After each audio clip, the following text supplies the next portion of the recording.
Hopefully that bell and graphic weren't too startling for people. People can continue to sit in meditation if you're so inclined, or change your posture and lend ear or pay attention in whatever way you feel is most conducive for peace. The topic for our conversation today, this morning, will be the basis of conversation, or the basis of speech, the kata vatu, as appears in Anguttara Nikaya, Book of the Threes, verse number 67, I believe, and there's a link to that for people who are on YouTube if you wanted to read along. And for myself, there's so much in this discourse. It's just in the threes, so for people who don't know, this book of the Anguttaras is ordered by number. So you get one of this, two of that, three of that. So everything in the book of threes are three of this, three of that. And this discourse has a lot more than just three things. It's really a whole array of advice and thoughts around speech, which goes above and beyond the general description of right speech that we get in the Noble Eightfold Path of refraining from lying, refraining from harsh speech, refraining from malicious gossip, and refraining from idle chatter. Those are the four main things that we get in the suttas for the description of right speech. But this discourse really fills that out and gives some other principles, especially the one which is towards the end of the discourse. And I'll just read that now. I will read both a translation from Ajahn and my own kind of poetic translation. So, Ajahn Thanisara's translation is, "For that's the purpose of discussion, that's the purpose of counsel, that's the purpose of drawing near, that's the purpose of lending ear, i.e., the liberation of the mind through non-clinging." So this is a fascinating statement here, and I'll read you my poetic translation, which is a bit of a kind of Buddhist Dr. Seuss-esque rendition with some rhyme, because that's about where my poetry skills are. But what this statement does is really give an overarching touchstone principle for everything we do with our ears and everything we do with our mouths in terms of communication. So my translation is, "It's why we talk and why we draw near.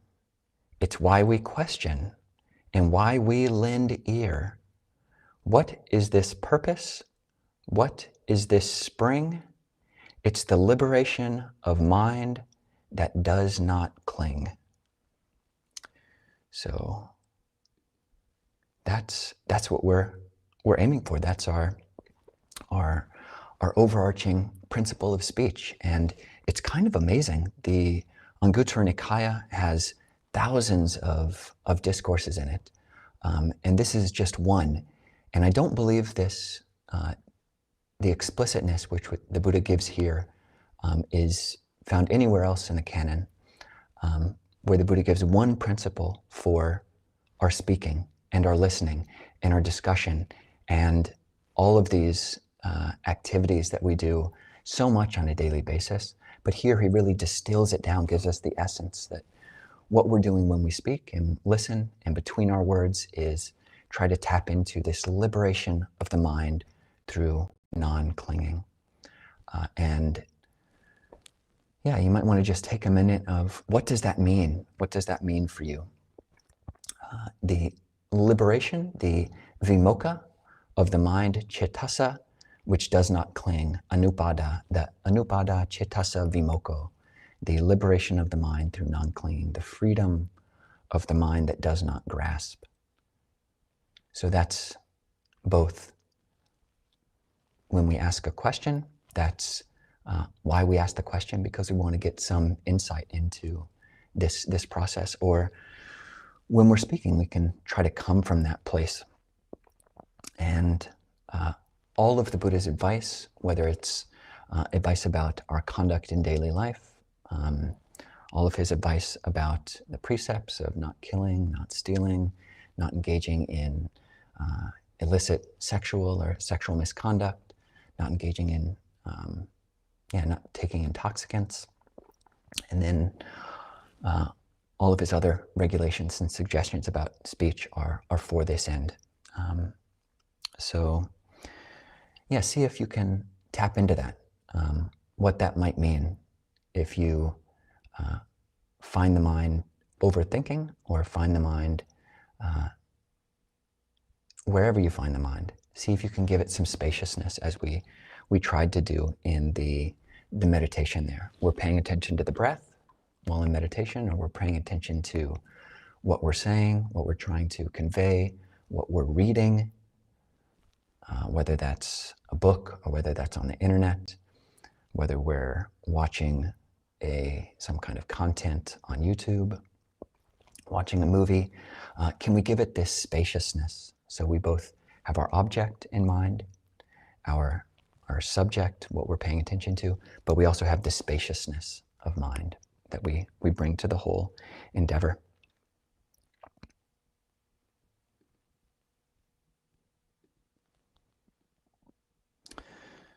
So the Buddha continues. Well, actually, that was towards the end of the sutta, so he preambles that essential quality of the liberation of mind through non-clinging, through a number of different thoughts around speech, what he calls the kata sampayoga. And as you hear that, even if you don't know any Pali, you know at least one of those words, which is yoga. So the Pali word yoga, in certain contexts, means the same thing that it does in English, the yoga, the yoking. So the English word yoke, to attach your bulls to your bull cart. That yoking process is what we're doing with yoga. So this is a discussion on the yoga of speech, really, how we try to yoke or harness our speech to be in a way which is in line with the Dhamma. The Buddha starts by suggesting 3 periods of time which we speak from, basically the past, the present, and the future. And this is, of course, a good thing to pay attention to. Know when you are speaking about the past, that you're speaking about the past. When you're speaking about the present, that you're speaking about the present. And when you speak about the future, that's what you're doing. So being intentional about your time frame. And the Buddha did this as well. Some people, when they come to Buddhism, think that the path of meditation or the path of Buddhism, of the Buddha, is one of not thinking. But that's not the case. The Buddha could think, and the Buddha did think. He didn't just think about the present, he thought about the past, he thought about the future, and he taught about the past, and he taught about the future. And when we do that, that's the normal way that we engage with others as well. But it's good to phrase things in that way, and to acknowledge that, in the past, I've habitually had these tendencies. And not to say that I am a person I'm a smoker, I'm a drinker, I'm horrible with my speech. That's a present moment statement, which actually continues on into the future. I'm a whatever, I'm a good person, I'm a bad person. That's a present moment statement, which bleeds into and implies the future. Whereas what you are actually only talking about is mostly, for the vast majority, the past. I have been someone who has spoken unskillfully in the past, or I'm someone who's had put a lot of intention into speaking skillfully and not trying to lie. but just being explicit about what your time frame is something which the Buddha is pointing to here as we remain mindful of the liberation of the heart through non-clinging. The next thing which the Buddha points to are what are called here the 4 ways of answering questions, or we can think of this as the mode of response. So Thanissaro Bhikkhu has a wonderful book. It's thick. It's several hundred pages long, called Skill in Questions, I believe. Skill in Questions. And you can find that book for free in all sorts of different formats. Just search for Skill in Questions, Thanissaro or Bhikkhu. And it's a whole book on these 4 ways of answering questions, which are to know which type of questions are to be answered categorically, that is, with a yes or no answer. Those type of questions which are to be answered analytically, that is, with a qualified answer. Those type of questions which are to be answered with a counter question, or those type of questions which are to be put aside. So that's 4 types of questions and 4 ways of answering questions. And the Buddha points here also to the quality or aspect of being able to discern in others if they are able to answer questions and know what type of question is to be answered in which type of way. So an example of each of these with the type of questions which are to be answered categorically is everything impermanent? A valid answer would be yes. Yeah. You don't have to, that type of question wouldn't have to be qualified and say, mostly, but actually there are these things which are permanent. These things which are permanent. So if the exact question was, are all conditioned things impermanent? The categorical answer would be yes.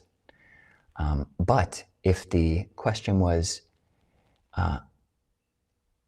does anything exist, or is there a realm, or is there something which is permanent? So it's a slightly different question. That could also be answered categorically to say that actually, yes, nibbana, which is not a thing, it's not a conditioned thing, that is permanent. There's a permanent piece of nibbana, but it's not conditioned.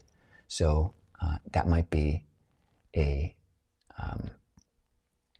analytical way of answering the question. If it's phrased broadly, like, is there any conceivable thing, is there any conceivable realm which is impermanent or which is permanent?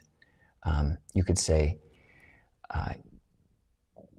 no, but there is this nibbana which is permanent, but is not a thing. So a qualified answer, that's the second type of way of answering questions. Or you just have a counter question. If someone asks a very broad and not really well-defined question, you might want to counter question that person. If they say, is this, let's say, is every way of talking about the self, is the self impermanent, or is every way of considering the self impermanent? You might want to counter ask, like, well, what do you mean by self? So there's a grammatical self which does, it does persist to some extent, but there's no underlying soul or no underlying self which can be pointed to psychologically, which persists throughout time. So a bit of a knotty, K-N-O-T-T-Y, question and answer. But yeah, it's good to be able to work with this skill of counter-questioning those things which need more clarity. And then there are questions which the Buddha said can just not be answered, can either be answered in silence or just put aside. And there are a list of 10 of those which were hot topic debate positions during his time, and those would be such things as are the soul and the body the same thing? The Buddha just wouldn't answer that question because it just there are underlying assumptions to that which become complicated and do not lead to peace, do not lead to stilling of the mind, do not lead to non-complication, into dispassion and towards nibbana. So the Buddha had actually set those aside and not answer. So these are 4 ways of answering questions, and it's good to see if you can expand your repertoire to just even acknowledge and to have in your mind that, oh, actually every question doesn't have to be answered with some kind of long, drawn-out answer. It could just be a yes or no, or you could just put it aside. There are different ways to answer questions, and the Buddha had a lot of skill and prowess in doing just that. The next part of the discourse, and again, we're trying as we hold all of these thoughts, all of these teachings, all of this talk, we're again trying to approach it from a mind which knows liberation through non-clinging, allows the mind to have a spaciousness that doesn't cling. So we've talked about the mode of response, and the next is having some integrity of response. So when asked a question, one should stand by what is possible and impossible, what's agreed upon, what's an agreed upon assumption, stands by those teachings which are known to be true, and stands by correct procedure. So all of these are 4 aspects which can be basically subsumed under the rubric of speaking with integrity. So speaking in good faith, yeah, not kind of speaking in a way which is trying to, which is unclear or is waffling, yeah, flip-flopping, or the term used in the discourses is eel wriggling. So, hold up an eel and it just wriggles all over the place. And similarly, you might want to be careful about talking to people who don't really have a clear sense of what's possible or impossible, or wholesome or unwholesome. The next part of the discourse is about being clear about and explicitly not responding to questions in a way where you wander from one topic to another, or if you pull the discussion off topic. So basically being straightforward and open in your response. And the final aspect that the Buddha points to is basically having a mind of loving kindness, a friendliness of discourse. So actually, being wary about entering into discussion with people who, quote, show anger, aversion, or sulk when asked a question, or people who put you down when you ask a question, or crush you, or ridicule you, or grasp at little small mistakes. So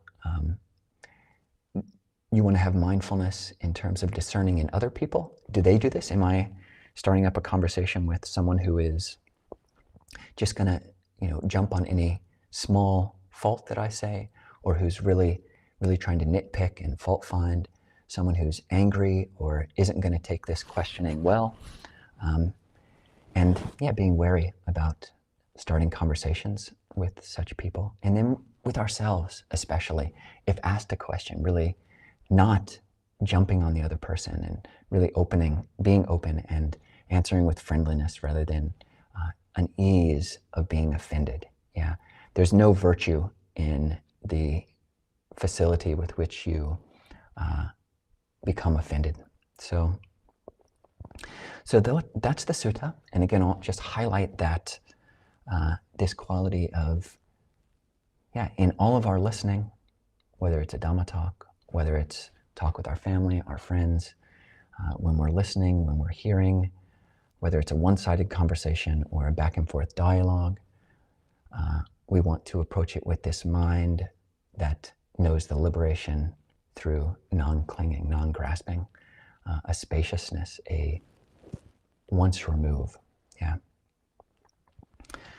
So those are some thoughts, and I hope everyone has been able to tap into some degree of spaciousness and a mind which can let go, which can, when you notice that you're clinging, when you feel it in your face that you're clenching on to some kind of concept, when you feel it in your forehead or in your jaws, or you either hate what the person is saying or you don't understand what the person is saying, or you want to jump in with what you want to say, just being able to let go. Okay, physically relax the forehead, relax the jaws, relax the body, relax the shoulders, and tap into this liberation of the mind through non-clinging. So I think at this point, Miles at St. Mark's, or if hopefully Miles is there, and let's see. Yes, Miles is there. So yeah, can split up, and just in case, I can frame things both for the people at St. Mark's and for people who are tuning in via YouTube. There are 3 general questions which I had in mind, which I'll put in the chat. And I think, Miles, you already have those. So if you wanted to turn off now, you could. But you could also listen to me frame the questions. That's up to you. And I'll just put those in the chat. Okay. And people who are just tuning in on Facebook or YouTube can write your questions, whether or not you wanted to answer any of the questions that I bring up, but the ones that I was going to highlight are, this sutta speaks about knowing someone as being a person fit to talk to or a person unfit to talk to. How can this teaching be understood in light of the Buddha's teaching on not self? Is anyone always fit to talk to or unfit to talk to? That's the first question. The second question is,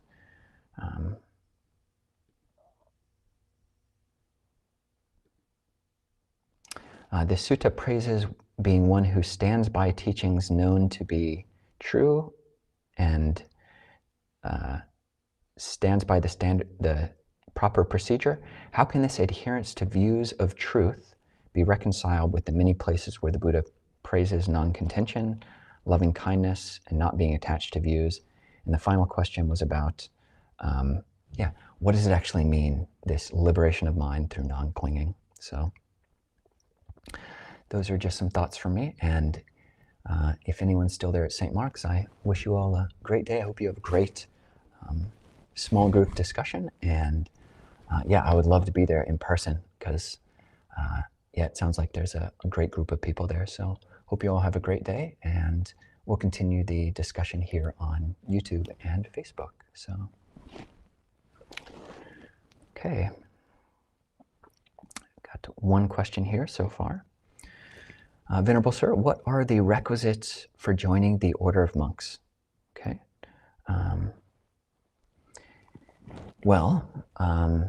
You have to be a human, which is one thing. You have to have no debt. If you are, you can't be in government service. You can't be. You have to be at least 20 years of age. You can't be like on the lam from the law. So, you have to be a legal citizen of wherever you are trying to ordain, and you have to have a certain amount of requisites. So you have to have your bowl and a robe, and those are the basics. But you also have to have a preceptor, so a monk of at least 10 years in robes who is willing to ordain you. So those are the main things.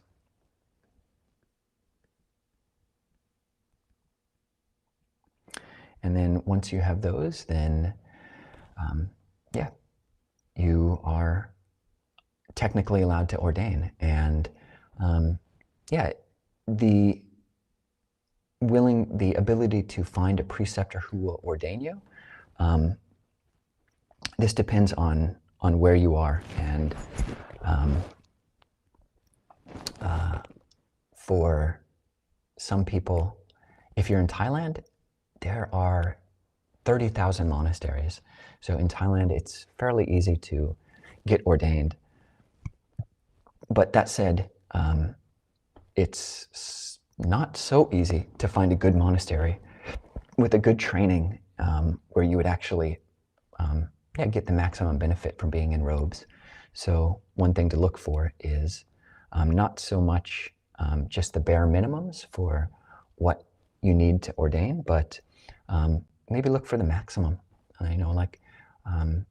If you can find a teacher who really has a lot of skill, someone who you resonate with, and someone who you get along with and who's willing to ordain you, that's very, very important, because having good friends, kalyanamitta, is the whole of the holy life. So yes, those are just some thoughts. So glad to see so many people joining in. We got people from the US, from Europe. It's great to see. I hope everybody benefited from this talk on speech. And there's just so much. The Buddha had so many teachings on speech. It's really a bit of a shame that some people, when they encounter teachings from the Buddha, will really just have a fairly myopic or fairly extremely limited view, thinking that the only thing you can get from the Buddha's teachings is some kind of meditation technique. Whereas there are many discourses, including this one, which point to, getting better at the ways that we communicate. And this is so huge. It's a very, very rare person. Even cloistered monastics still speak with other people. So giving attention to this and reading what the Buddha said about it is really important. So here's a question. So how does this sutta fit with the guideline not to talk about anyone who is not present? Now, there is not an explicit rule, or not even a specific admonition not to talk about someone who's not present. Perhaps what's being referred to there is, there are the third of the 4 types of right speech. That's malicious speech, is when you backbite, or you say something whether true or false about someone behind their back, in order to create division between this party and that party. That's clearly inappropriate, and the Buddha suggested that is not a path that leads to happiness. But the Buddha actually did praise that it's praiseworthy to talk about, to praise praiseworthy things. And this brings another distinction. The Buddha did say to praise qualities over people. So he said, know what it is to extol and know what it is to disparage.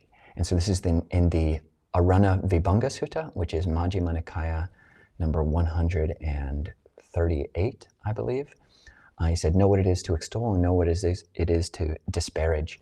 And extolling is praising qualities, not people. But even that said, you can praise someone else's qualities when they're not present.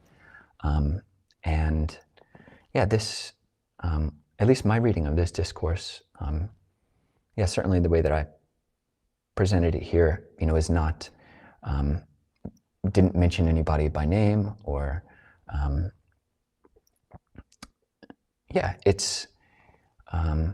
and actually there is a place in the monks' rules. So we have Pachittiya, the confession offense numbers 11 and 12 are about this rule, where it says basically don't, actually, and Pachittiya number 3 is about not speaking maliciously about people who aren't present.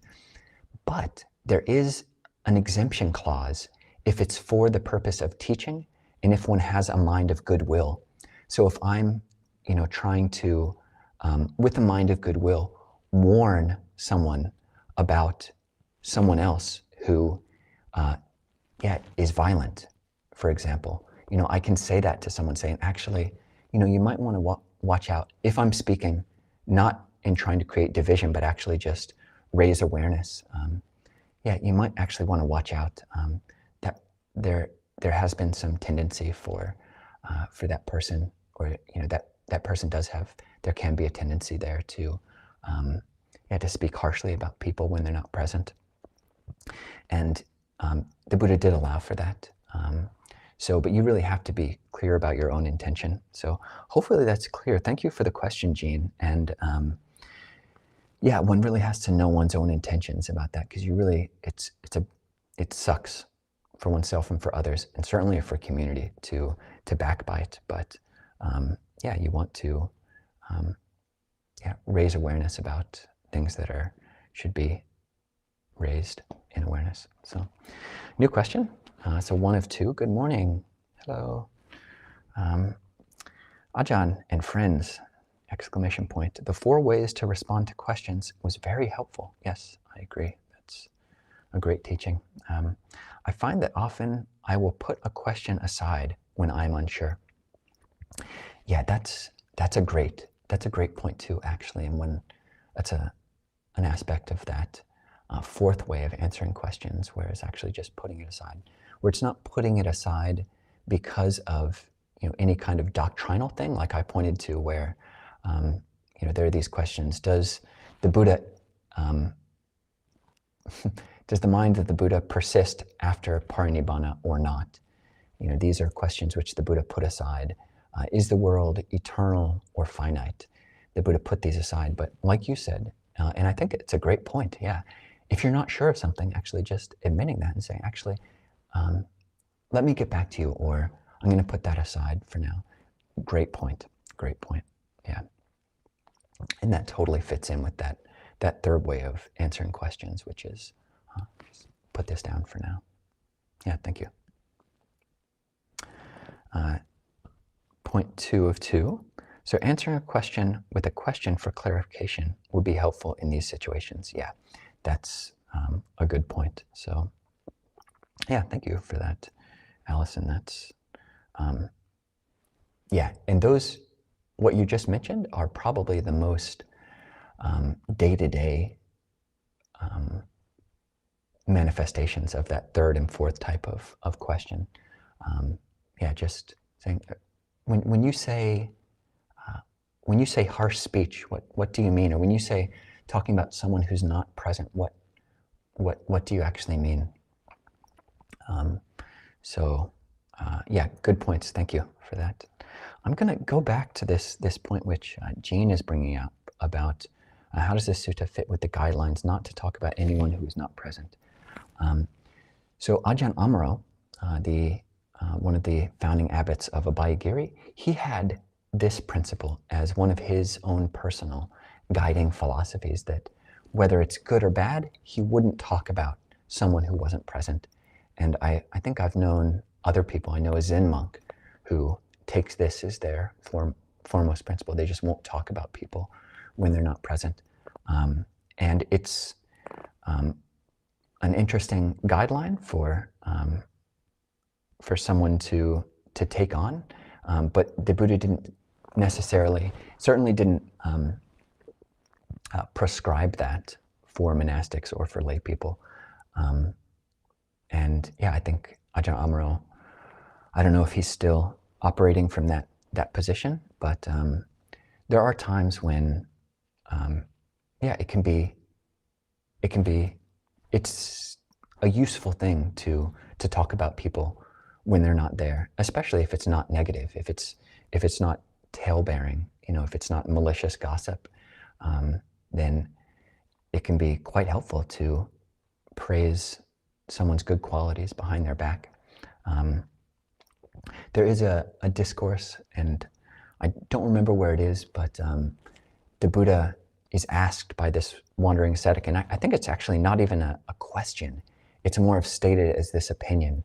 The wanderer, or it could have been a Brahmin, who said, I'm of the opinion that one should never praise anyone, and one should never censure anyone. What does the Buddha say? So the Buddha's response is, some people say that no one should be praised and no one should be censured, but I, meaning the Buddha, does not say that. The Buddha says that censure-worthy or blame-worthy things should be blamed at the right time, and that praiseworthy things should be praised at the right time. So there's nuance to it, and there's a lot to be said for praising praiseworthy things at any time, because that really inclines one's own mind to emulate that. Now, in answer to this question, I had touched on, this, I'll put it in the chat, the Majjhima Nikaya 138, the Arana Vibhanga sutta on non-conflict, and there it says one should know what it is to extol and know what it is to disparage. And the principle there is, not praising people, but praising good qualities. And why that is important is because people change. People aren't real in the sense of anatta, in the sense of not self. And if I were to say, Tan Kovilo is a great monk. That one, it's a nice thing to say in a worldly way, but it's actually not a true statement on one level of things, because there's actually no Tan Kovilo. One, I wasn't born, Tan Kovilo wasn't born Tan Kovilo. Tan Kovilo, changes. The Tan Kovilo that was a nice monk yesterday might say mean things today. So when you praise a person, it becomes complicated, because on one level it's not true. On another level, it can create expectations, or it can be used to almost to manipulate, whether consciously or unconsciously. If someone says, you are a great person, you are just a great monk, you are a great lay person, you are a great giver. This you is praising a person rather than a quality. And it can, even when it's being said, it can be, part of the intention can be to this, it can be either to ingratiate oneself, or it can be to hopefully try to, pull further generosity out of someone, and can be corrupted for these different ways. But if you speak, generosity, that the way that was given, that was really beautiful. That's a way of praising things. So I'm going to put that poem on how to stay in the present moment into the chat as well. So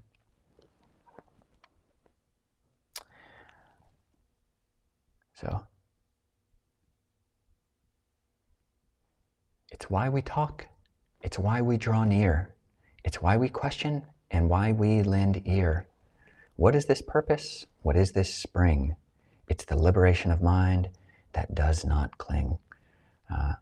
Be great to memorize that. The Pali, that's a fairly accurate translation of the Pali, but the Pali itself is actually quite beautiful. Etadata kata, etadata mantana, etadata upanisa, etadatang sota vadhanang, yadidang anupada chittasa vimoko te.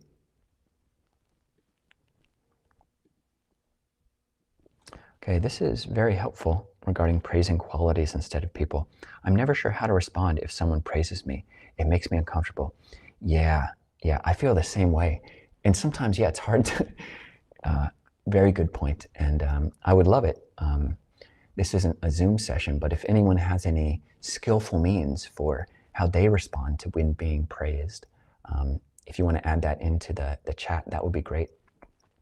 Because you want to acknowledge if someone is saying something kind, and it's just a perfectly normal thing to say, you're great, you're the best.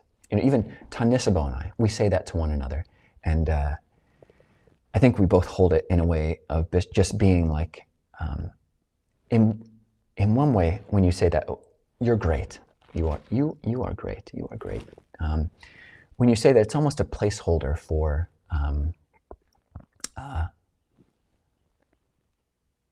I'm okay, you're okay. Basically, there's metta. Basically, it's a placeholder for there is the generation of metta in the direction outwards. So not holding on to the selfness or the you-ness or the he-ness or her-ness of a statement, but yeah, holding on to the quality. And yeah, you don't want to shoot somebody down if someone says, yeah, I think this is what I'm about to say. So yeah, you gracefully accept without clinging the praise and let it go. Yeah, being graceful with the way that you accept praise is really important, because someone is trying to be nice. There is almost, very certain, very likely, positive intention there of wanting to say something kind, and to be gracious about it. Not to say, nah, there's no self, there's no Kovilo, there's no great here, there's no great one here, or to take it on like there's no, oh, maybe I am, you're horrible, the opposite side of things. You're a bad person. You don't want to take that on personally. So yeah, being graceful is how to say, yeah, oh, thank you, that's really kind. And if there seems to, and here's no, yeah, same for criticism, exactly. And almost with criticism, this there's a quality called sovachasa, which can be translated as being easy to admonish or easy to talk to. And this is it's praised in many monastic circles, but the Buddha praises it in the Metta Sutta. Patience and willingness to accept one's faults, sovachasa. When someone criticizes, you actually want to treat that censure. You don't want to take on the you-ness of it or the me-ness of it, but take on the what they're actually saying and evaluate, oh, is that true? Actually, thank you. And if it is true, treat it like someone giving you a treasure. Dhammapada verse number 77 or 76.